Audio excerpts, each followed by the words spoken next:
Quiero compartir con todos y todas ustedes, en realidad, la unidad 1 y 2 de Doctrina Social de la Iglesia. Quiero decirles también que lo voy a hacer en varias etapas a raíz de que YouTube no me permite grabar en un solo tirón toda la temática, ¿sí? Voy a comenzar entonces con la unidad 1 para ver la etimología o de dónde viene la palabra doctrina social de la Iglesia. Vamos a ver que doctrina viene del latín docere, que significa enseñanzas. Y en realidad son un conjunto de enseñanzas que salen del seno de la Iglesia Católica para que nosotros podamos aplicarlas a la sociedad. Eso es lo que significaría en lineamientos generales dar una etimología de doctrina social de la Iglesia. Yo en realidad cuando era pequeña tenía la idea, porque mi abuelito en realidad un inmigrante español creyente, ¿no? Me hablaba bastante de Jesús, me hablaba mucho de Jesús. Yo tenía la idea de que Jesús era un revolucionario, porque ese era el término, el vocablo que él utilizaba. Y revolucionario en este sentido, de autoritario, como que imponía en la realidad un cierto orden. Y tal vez muchos de nosotros lo tengamos. Y por eso es que quiero explayarme un poquito y decirles que no es así. La misión que tenemos los laicos, que es la misión de los apóstoles, es conocer este conjunto de enseñanzas, bajarlas a mi corazón, traducirlas en valores y en virtudes y que eso se pueda plasmar y ver en la sociedad. Esa es la idea de este conjunto de enseñanzas, porque vamos a ver que el Papa Francisco, y lo estoy leyendo acá, en el año 2015, en una carta que él envía a la UCA, la Universidad Católica Argentina, él dice que enseñar teología no es buscar simplemente una acumulación de saberes como si fuese un museo el alumno, sino que se debe aprender para que sienta y practique dichas enseñanzas. Seguro. Y en este caso estoy hablando de teología, ¿por qué? Porque la doctrina social de la Iglesia es una disciplina científica de la teología moral, ¿no? Ya vamos a ver luego esto de que es moral. Bien, voy a continuar entonces. El ser humano, vamos a ver que es el único ser ético porque es libre, y porque es libre se le pueden juzgar sus conductas como buenas o como malas. Y la Iglesia Católica llama, según la tercera conferencia episcopal del documento de Puebla, que fue en Puebla, México, en el año 1979, para decir que cuando actúa mal comete situaciones injustas. ¿Y qué es una situación injusta? En el apartado 306 va a decir que es una situación injusta todo atropello que se le realiza al ser humano, porque atropellándoselo al ser humano se lo atropella a Dios del cual él procede. ¿Sí?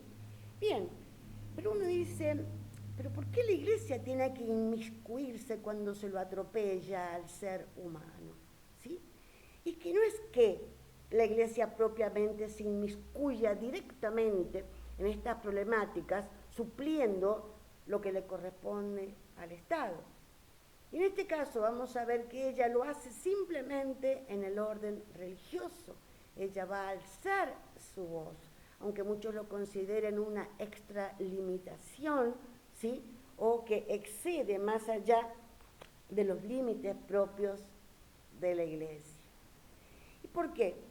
Porque debemos comprender que por un lado está la Iglesia jerárquica y por el otro lado estamos nosotros, los laicos, ¿no?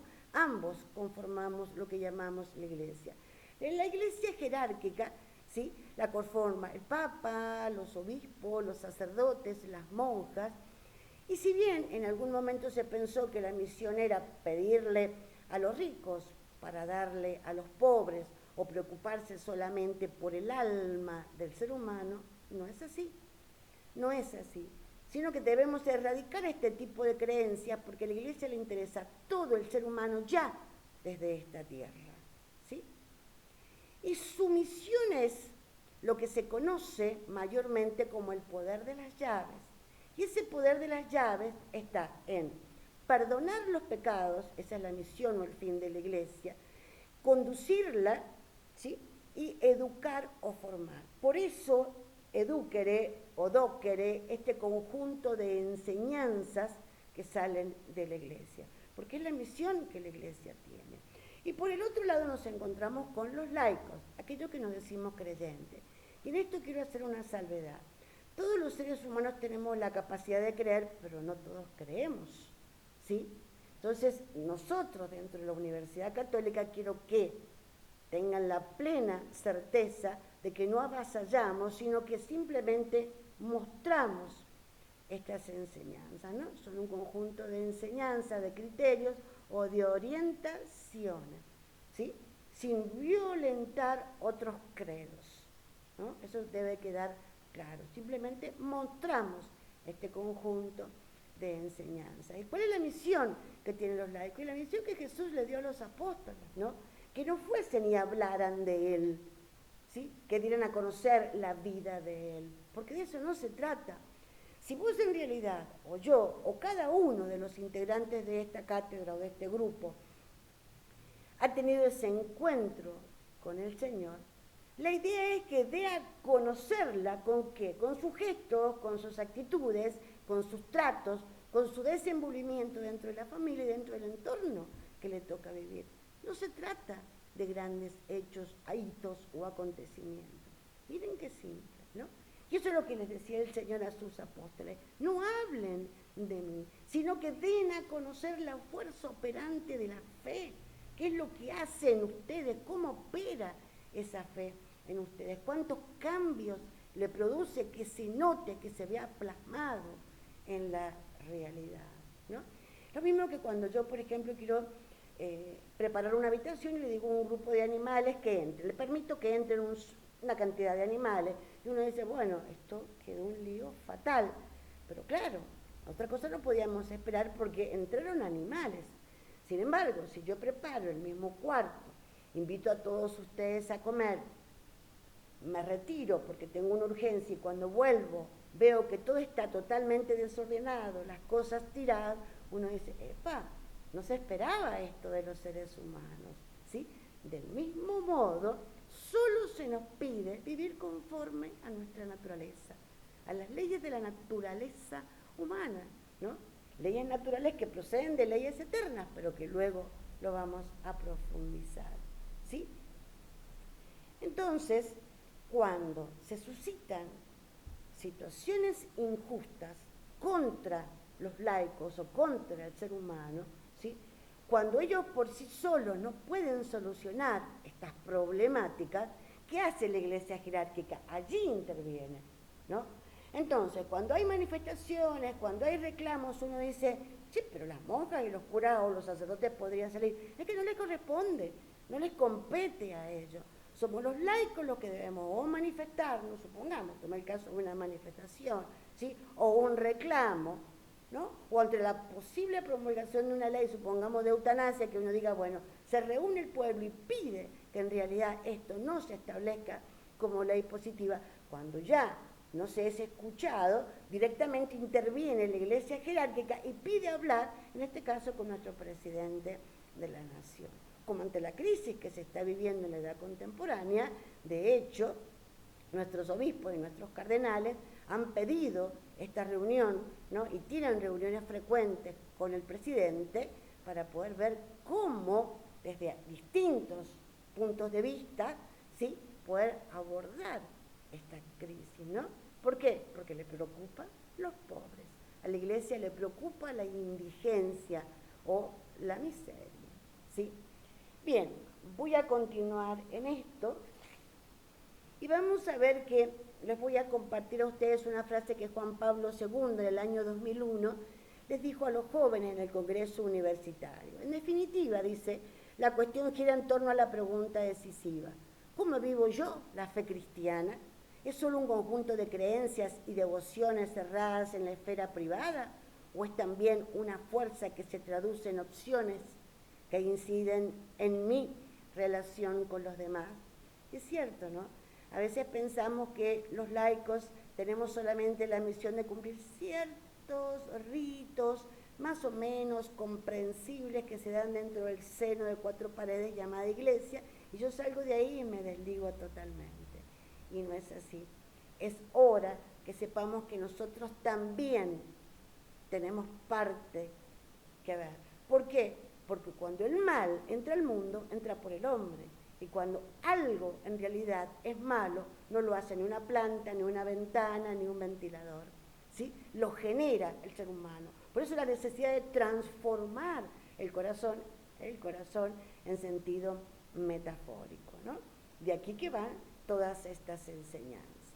Bueno, y vamos a ver que de dónde se nutre la doctrina social de la Iglesia, cuáles son las fuentes para dar a conocer ciertas enseñanzas, ¿no?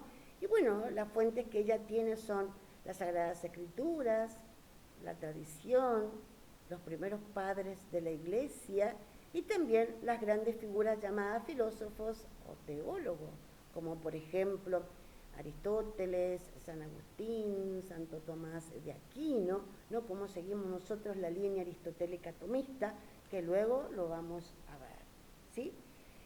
Y por el otro lado vamos a ver qué es el magisterio ordinario y qué es el magisterio extraordinario. La Iglesia es magister, de ahí que venga la palabra magisterio, o sea que es maestra, que enseña. Pero este tipo de enseñanza, magisterio, puede ser ordinario. Y esto es la doctrina social de la Iglesia. Es una enseñanza ordinaria. ¿En qué sentido se utiliza este vocablo? Que todos los documentos que emanan, ¿sí?, a base de la enseñanza para la doctrina social de la Iglesia, merecen respeto, su lectura y respeto. No es que deba, ¿sí?, cumplirlos al pie de la letra tal cual están escritos. Sin embargo, cuando el magisterio, la enseñanza que da la Iglesia es en materia extraordinaria, debo darlas, debo aceptarlas tal cual están, porque más que nada se refieren a los misterios o a verdades reveladas que la mente humana no puede comprenderlos en su verdadera dimensión. Como por ejemplo, el dogma de la Santísima Trinidad.